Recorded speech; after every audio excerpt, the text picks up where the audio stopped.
Welcome to Gospel Tangents. I'm your host, Rick Bennett. Please consider donating or purchasing a transcript by going to our website, gospeltangents.com/shop.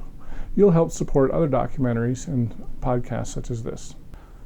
Let's talk about the Hofmann forgeries and bombings. There are some critics of the LDS Church who ask the question, why weren't church leaders able to discern, using the spirit of prophecy, that Hofmann was a fraud and a forger? Others note that it seems like church leaders bought anti-Mormon material or material unflattering to the church's narrative, that they bought these items in order to hide them from the public and prevent discovery of them. Is that a fair characterization? I'll ask Curt Bench these questions. Check out our conversation. One question I wanted to ask you, there are some critics of the church who, because, especially as you read Rick Turley's book, he dealt with President Hinckley, Boyd K. Packer, Homer Durham, and quite a few general authorities, and duped them just as well as he duped everyone else. And some people say, well, if these are really prophets, seers, and revelators, shouldn't they have been able to identify this Shouldn't fraud? they have the spirit of discernment? Exactly. Do you think that's a fair charge? Times. Or how do you respond to that? The way I respond is that we're all in good company because we all got fooled. His family got fooled, his own wife and his parents, his friends, his neighbors, other family, experts that tested his materials. He fooled everyone, including general authorities. So I guess I'm prone to grant them or give them a lot of slack because they're human just like we are. As Dallin Oaks said later, unless we're given a reason not to trust, we trust people. And nobody was imagining anything like what was really happening.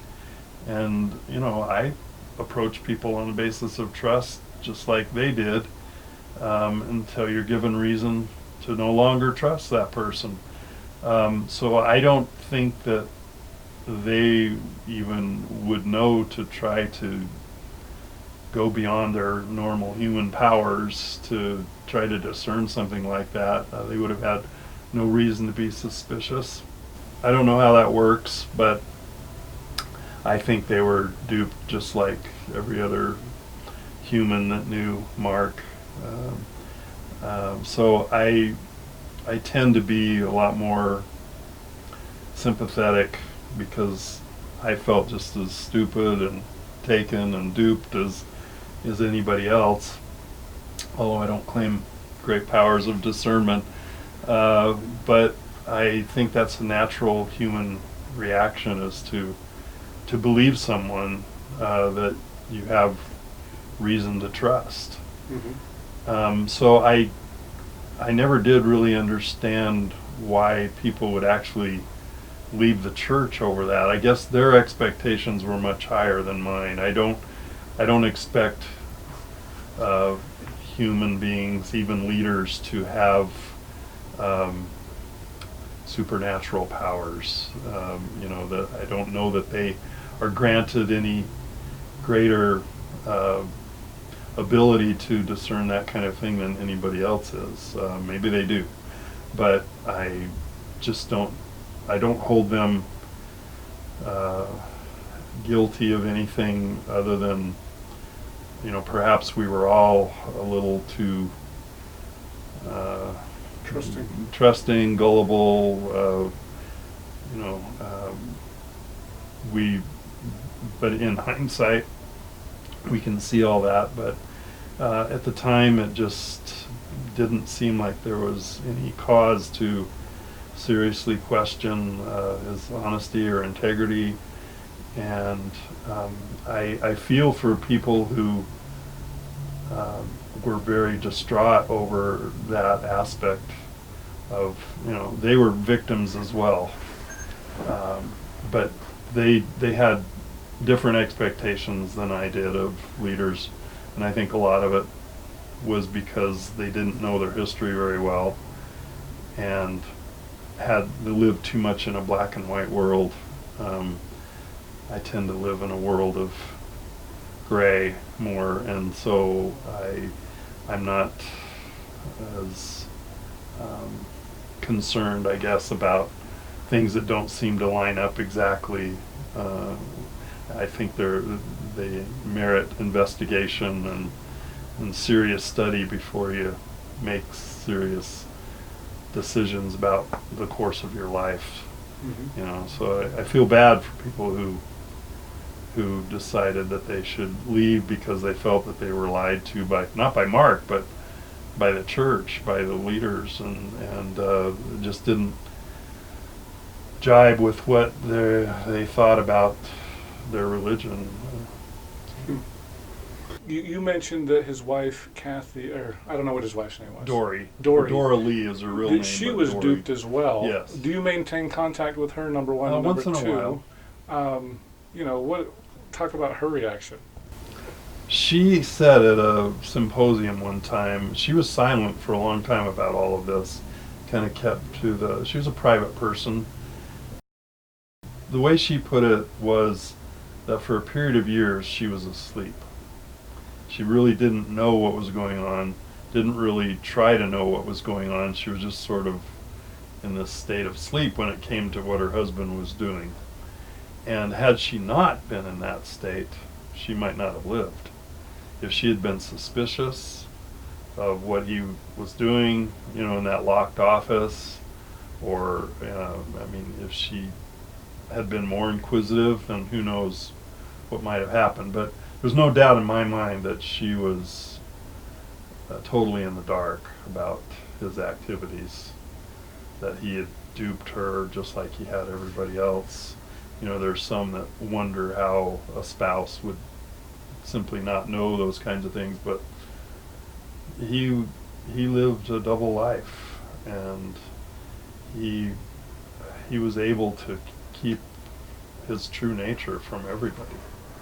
So I don't lay any blame at her door at all. But you do still contact her? Once in a while, yeah. We had her come to a lunch. I don't know, maybe it's been almost a year ago, but every now and then we have contact, and we'll talk about I'm assuming these she's things. Divorced? Is that a safe? Yeah, they got divorced early on, and she has not remarried. Okay.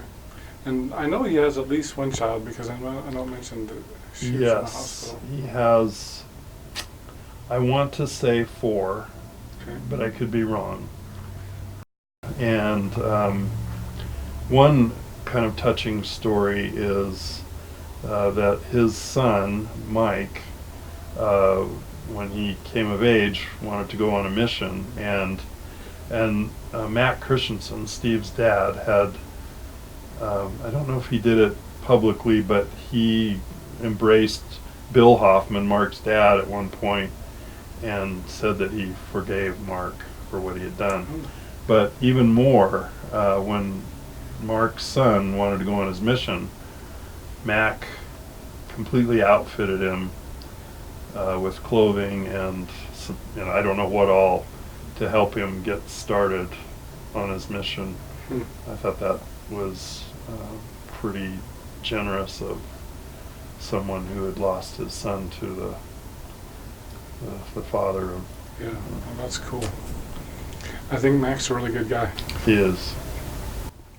So the one last question that I wanted to ask you, going back to the critics, we'll take the Joseph Smith III letter, patriarchal blessing that was forged, and I know Mark was trying to play off the LDS Church and the LDS Church, and the LDS Church got it, and I know that caused some bad feelings. But in several cases, I know that Mark went through the historical department to get things authenticated, but then sometimes he went around them and went straight to President Hinckley and Boyd K. Packer and some of the other general authorities.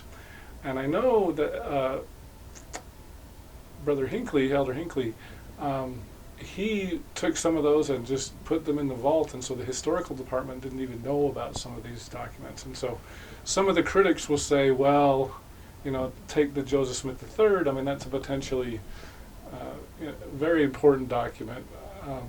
How do you react to the fact that critics may say, well, he's hiding that away, he's he's hiding unflattering history to keep it away from the public. What are your thoughts on that? Well, first, I hadn't heard Elder Packer had been involved, but Oh, that's in Rick Turley's book. okay, I guess I've forgotten. Yeah, there was a meeting with but I don't think he had anything to do with acquiring documents. No, well, I think Elder Hinckley was in the first presidency at the time, but I know that Packer was involved in these weekly or monthly meetings with Durham and a few other people. But it sounds like Hinckley was more of the... Yeah, he was, Mark apparently was able to have direct contact with President Hinckley on numerous occasions, and apparently he was the one who acquired at least some documents that kind of circumvented the normal acquisitions process, and they were of more sensitive nature. I don't have any inside knowledge or special information about that. I mean, it does come out in the books and so on, and that bothered people. I think when that came to light, from President Hinckley's perspective, if I were in his shoes, I would understand better the motivation, I think. But I mean, like I said, everything's 2020 now in our vision, but I can understand why that would be a difficult thing for people, because it does give the impression of trying to hide things and put things in the best light possible. So I can certainly understand that perspective. I don't have enough knowledge myself about how those things happen. Most what I know is what I've read as well, and so I think in an ideal world, things would be acquired, things would be made known.